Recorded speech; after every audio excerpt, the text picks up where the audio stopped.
دوستو آداب، میں Javed Jamaluddin Urdu news and media network India کے تحت حاضر خدمت ہوں۔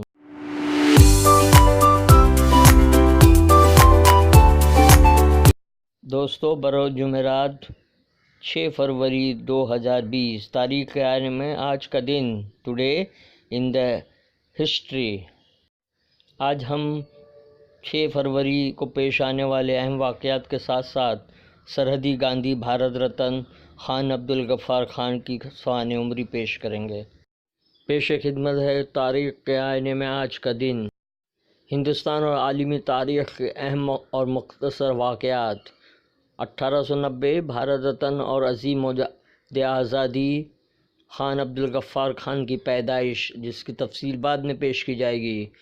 1983 کرکٹ کھلاڑی ایس سری سنت کی پیدائش۔ 1994 پاکستان میں شہریان پھانسی پر پابندی نافذ۔ 1997 ایکواڈور کی کانگریس نے صدر عبداللہ بکارم کو معزول کر دیا۔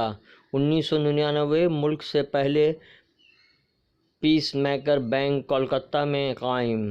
2001 سینئر کانگریسی لیڈر وی این گاڈگل کا انتقال۔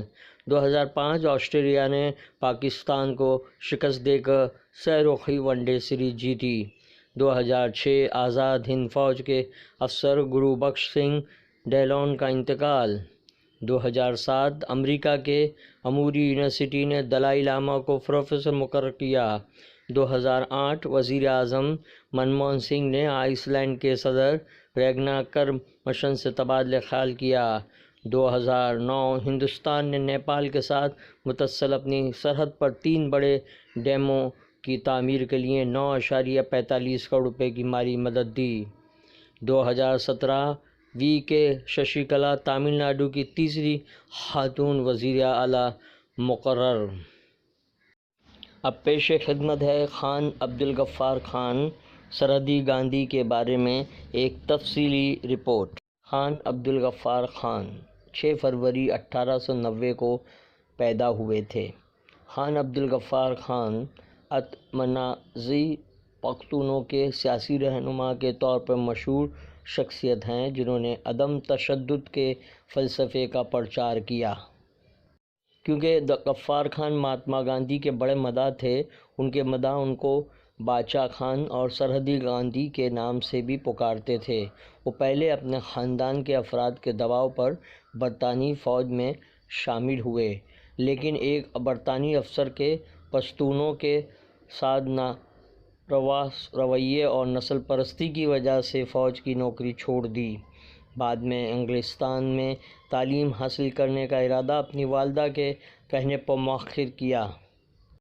برطانوی راج کے خلاف کئی تحریکوں کی ناکامی کے بعد خان عبدالغفار خان نے عمرانی تحریک چلانے پختون قبائل میں اصلاحات کو اپنا مقصد حیات بنا لیا۔